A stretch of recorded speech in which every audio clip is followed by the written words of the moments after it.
Welcome, everyone, to today's deep dive.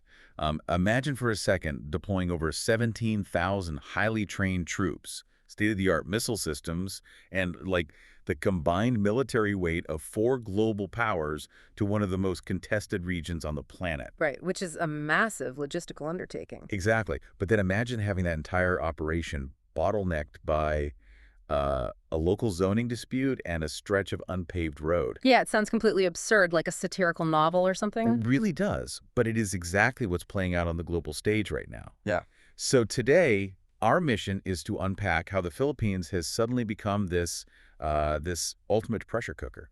Yeah, based on the notes from the Inklastrad text we're looking at today, it really is a pressure cooker. Right, because we are looking at a nation where three massive global forces are just colliding all at once. You've got escalating geopolitical tension, severe economic uncertainty, and, really intense domestic challenges right there on the ground. Yeah, it's this multidimensional squeeze. I mean, you have the high-level chess match of international relations literally crashing headfirst into the unforgiving realities of, well, municipal infrastructure and global commodity markets. Yeah. You really can't isolate the military strategy from the economic vulnerability here because they're fundamentally acting on the exact same pressure points. Okay, let's unpack this. Because to truly understand the big picture, we have to start with the biggest, loudest event happening right now on the ground, which is the geopolitical front line. Absolutely. We are looking at the Balikatan drills. For those who don't know, that's the largest ever joint military exercises between the Philippines and the United States. And the scale of this mobilization is just staggering. I mean, when we talk about over 17,000 troops, we are not just talking about infantry formations running drills in an open field somewhere. Right. This level of deployment involves immense logistical frameworks. We're talking advanced weapons platforms, modern missile systems, and live-fire real-world combat simulations. You're moving thousands of tons of steel, sophisticated radar equipment, and naval assets all across the Pacific. And doing it in a highly specific neighborhood, too. I mean, these drills aren't happening out in some isolated stretch of the open ocean. No, not at all. They are taking place in incredibly sensitive areas, specifically, the South China Sea, and right in close proximity to Taiwan. Right. And that proximity is the entire point. When you run combat simulations with advanced weaponry that close to, well, some of the most heavily monitored and contested waters on the planet, you are moving way past mere training. It's a statement. Exactly. It becomes a deeply strategic signaling mechanism. You are testing response times, radar horizons, and interoperability right on the edge of a geopolitical hotspot. It's a highly visible demonstration of capability. But what makes this genuinely unprecedented, at least from the sources we're looking at, is the internationalization of it. Oh, yeah. That's a huge shift. Right. I mean, this isn't just a bilateral U.S.-Philippines operation anymore. Japan, Australia, and Canada have formally joined in on these exercises. Which represents a fundamental shift in the security architecture of the whole region. It's expanding from a one-on-one defense treaty into a multilateral coalition. It actually makes me think of, like, a neighborhood watch program. Okay, how so? Well, imagine you live on a block where there's been some serious tension, so you and your neighbor start doing night patrols with flashlights. That sends one kind of message. Right, just keeping an eye on things. Exactly. But what is happening here is like that neighborhood watch suddenly rolling a tank down the street. Yeah. And then bringing in a bunch of well-armed guys from 3 towns over to walk the perimeter with you. Yeah, that definitely changes the vibe of the neighborhood. You are signaling to everyone on the block that you are actively gearing up for potential conflict, and hey, you have backup. What's fascinating here is how this reflects two massive simultaneous shifts.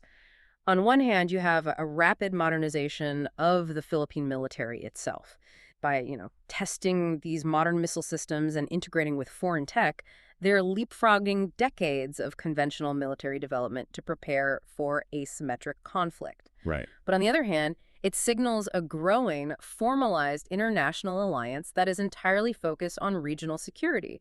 Countries like Japan, Australia, Canada, they are recognizing that stability in the South China Sea directly impacts their own national interests, and they are actually willing to put boots on the ground to prove it. So you don't roll a tank down the street without the neighbors looking out their windows. Obviously not. And China has reacted very strongly to this. According to the text, they're openly criticizing the drills and issuing explicit warnings that exercises this scale could destabilize the entire region. Yeah, the pushback was immediate. But the warning isn't just about military retaliation, which I found super interesting. The specific concern highlighted is that China could retaliate using economic or energy pressure. And this is a profound shift in how modern conflict is waged, really. They are taking a military and territorial dispute and translating it into economic leverage. Wow. Because, global supply chains are so tightly interwoven today, if you apply localized economic or energy pressure to Manila, it just doesn't stay localized. It spreads. Exactly.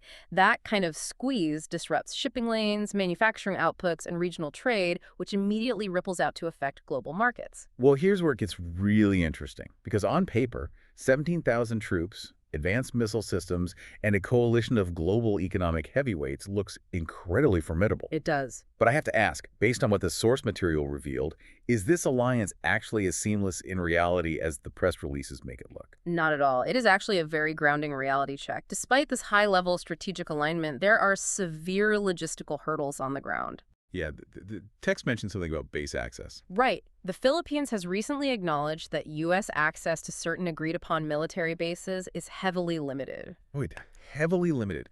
If the U.S. views this as arguably the most critical geopolitical hotspot on the map right now, why don't they just, I don't know, bring in the Army Corps of Engineers, fund the projects, and pave the roads themselves? You'd think so, right? Yeah, why let local logistics hold up a multinational security strategy? Because geopolitical ambitions still have to obey the laws of sovereign democracies and local governance. The roadblocks aren't a lack of engineering skill.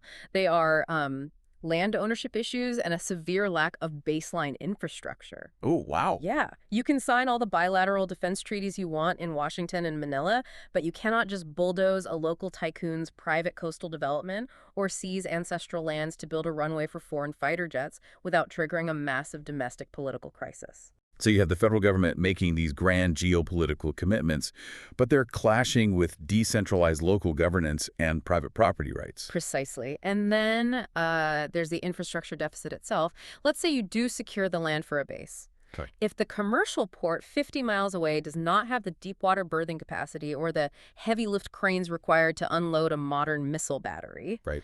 and the roads connecting the port to the base cannot support the weight of the transport vehicles, well, your advanced military hardware is effectively useless. Real-world logistics are severely trailing behind the high-level strategic ambitions. That is a glaring vulnerability. And honestly, it leads us to a really critical deduction. Which is? If the military is fundamentally bottlenecked by unpaved roads Right. and structural inefficiencies, that tells me this isn't just a military story. No. It is an infrastructure and economic story. Because if they cannot move a tank efficiently, how are they moving commercial goods? They are struggling to, which brings us perfectly to the economic domino effect. You noted earlier the warning about economic and energy pressure being used as retaliation. Yeah, China's warning. The grim reality is that the Philippines is already structurally vulnerable in those exact areas, even without any external interference. Right. For instance, the global ratings agency, Fitch Ratings, recently downgraded the Philippines' economic outlook to negative. And for anyone listening who follows global finance, you know that a sovereign downgrade to negative isn't just a bad headline. It has immediate mechanical consequences. It means the yield on Philippine government bonds is going to face upward pressure. The government will have to spend more of its national budget simply servicing its debt. Which leaves less money for the very infrastructure they desperately need to build. Yes. And that increased borrowing costs trickles down to the commercial sector, making it way harder for businesses to secure loans for expansion. But Fitch didn't issue this negative outlook arbitrarily, did they? No, not at all. The primary drivers for the downgrade are slowing overall economic growth and a severe, ongoing energy crisis. Okay, the energy crisis. This seems like the linchpin of this entire scenario. The text highlights that the Philippines is almost entirely dependent on imported fuel. Yes, heavily reliant. And that single structural reality makes the national economy intensely sensitive to global price swings. Yeah. It is like upgrading to a high-performance sports car, but your biggest rival owns the only gas station in town. That's a great way to put it. It doesn't matter how fast or powerful the car is if they decide to raise the price of premium or simply, turn off the pumps. That analogy hits the nail on the head because when you do not produce or refine your own energy, you are buying on the spot market, typically in US dollars. Right. So if your domestic economy is slowing and your currency weakens, the exact same barrel of oil becomes vastly more expensive for your citizens, even if the global price remains completely flat. Yeah. And fuel is a foundational cost. It hits electricity generation, it hits the transportation network, and inevitably it hits food prices. Because the cost to run the diesel generators goes up, the cost to put gas in the delivery trucks goes up, and therefore the price of the rice sitting on the grocery store shelf skyrockets. Exactly. It's a cascading inflationary effect, and it always hits the lowest income citizens the hardest. Now, there was a recent drop in global fuel prices, which provided a little bit of a temporary reprieve for consumers. A fragile Band-Aid, basically. Highly fragile. Economic analysts are warning that this relief is fleeting, with global tensions continuing to threaten the stability of oil supplies, particularly, with conflicts in the Middle East and Eastern Europe, straining the market relying on imported fuel remains a massive, unmitigated risk. Man. If we connect this to the bigger picture, I mean, in Section 1, we're talking about a massive military modernization effort and escalating tensions with a global superpower. Right. But here, we're looking at an economy that relies on complex international supply chains just to keep the lights on and the food trucks moving. If we connect this to the bigger picture, you see the structural exposure. National security is absolutely impossible to maintain when the very fuel required to run your economy and to mobilize your military is subject to foreign supply chains. Yeah. You cannot sustain a prolonged geopolitical standoff if your domestic population cannot afford electricity or basic staples. Okay, so you might be listening to this and thinking, okay, lots of developing nations face infrastructure deficits and inflation. What makes this specific situation unique? It's a fair question. Right. And from the notes, what makes it unique is the timeline. The government is trying to execute a decades-long military and economic modernization plan in just a fraction of the time, all while the geopolitical clock is aggressively ticking. Exactly. So how does the government actually attempt to manage this level of pressure at home? Well, they are basically attempting to build their way out of it. The current administration is pushing forward with massive macro-level infrastructure and construction projects across the entire country. Okay. The strategy is fundamentally Keynesian. When the economy slows down and private investment pulls back, the government steps in with large-scale public works. The stated goals are to create jobs, improve those deficient transportation networks we talked about, and stimulate overall growth.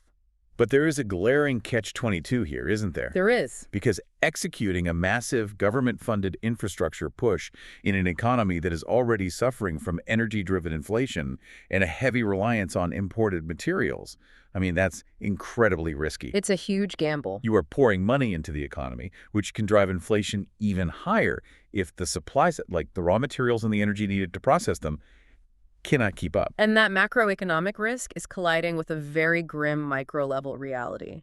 Alongside these multi-billion-dollar transit projects, the country is facing a severe housing crisis. Yeah, this part of the text was the real aha moment of the entire situation for me. It really stands out. The government is attempting to jumpstart the economy with massive infrastructure projects, but the workers needed to build those highways. And the low-income families meant to eventually benefit from this economic growth are being entirely priced out of finding affordable homes. Yeah, the cost of living is just outpacing the wages. It has become one of the country's most pressing social issues, and it's prompting experts to call for urgent structural reforms. It really highlights a massive systemic failure. I mean, you can pour concrete for new bridges and lay miles of new rail, but if the workforce is commuting for hours from substandard housing or spending a disproportionate amount of their income just to keep a roof over their heads, the foundation of your economic growth is fundamentally unstable. It feels like the government is aggressively spending billions to build a shiny, state-of-the-art transportation network right in your front yard, but the actual house you live in has a collapsing roof and is becoming entirely unaffordable to maintain. Exactly. The cure is inadvertently exacerbating the symptom. Right. The dissonance is striking. Juggling long-term strategic infrastructure with immediate, desperate social needs requires a precision in policymaking that is incredibly difficult to achieve, especially when external pressures are mounting like this. So what does this all mean? We have explored a vast landscape today, but it really all circles back to that core concept of the pressure cooker. We are looking at a nation actively trying to manage three volatile forces at the exact same time. Right. First, you have the geopolitical frontline, 17,000 troops, Yep. advanced combat simulations, and the very real threat of pushback from neighboring powers. Yep. Second, you have a deeply vulnerable economic reality, signaled by Fitch's negative outlook and an intense reliance on imported, inflation-sensitive energy. Which is a huge bottleneck. And third, you have profound domestic friction, where a macro-level infrastructure push is entirely disconnected from the micro-level reality of a crippling housing crisis. And for you, listening to this, understanding these interconnected mechanisms is so crucial. Because of the Philippines' incredibly strategic location at the crossroads of global trade and military influence, what happens in this pressure cooker will not stay contained within its borders. No, it can't. The alliances forming, the vulnerabilities in the supply chains, the military posturing, these are the levers that will dictate the security architecture and the economic stability of the entire region. When the borrowing costs in Manila go up, or when a port in the South China Sea is expanded, it eventually impacts the global markets you interact with every single day. It is the absolute focal point for the globe right now. It really is. And as we wrap up, there is one underlying concept I want to leave you with, something to maybe mull over on your own. Okay. We spent a lot of time today discussing the visible, traditional signs of power, the thousands of deployed troops, the multinational naval coalitions, the testing of advanced missile systems. Right, the loud stuff. Exactly. But given the massive vulnerabilities we've uncovered regarding an absolute dependence on imported fuel, a fragile power grid, and an economy so sensitive to global inflation, what if the next major global conflict isn't fought with weapons at all? Oh, wow. What if instead it occurs through a silent, bloodless squeeze on energy imports and economic supply lines that completely paralyzes a nation's infrastructure and starves its economy, basically winning the war before a single shot is ever fired? That is a chilling perspective. Because when you realize the infrastructure isn't there to move the troops, and the energy isn't there to power the economy, the vulnerability is already baked in. The pressure is undeniably building, and the release valve is nowhere to be found. Man. Well, we want to thank you so much for joining us on this deep dive today. It is an incredibly intricate web of global and domestic forces, but unpacking these mechanisms is the only way to see the board clearly. And we want to hear your thoughts too. Based on the economic vulnerabilities and the military escalations we explored, do you think tensions in Asia will continue to rise? Are we looking at a pressure cooker that will eventually find equilibrium? Or are we inching closer to a scenario where those supply lines are actually tested? It's a big question. It is. Keep exploring, keep questioning, and we will catch you on the next deep dive.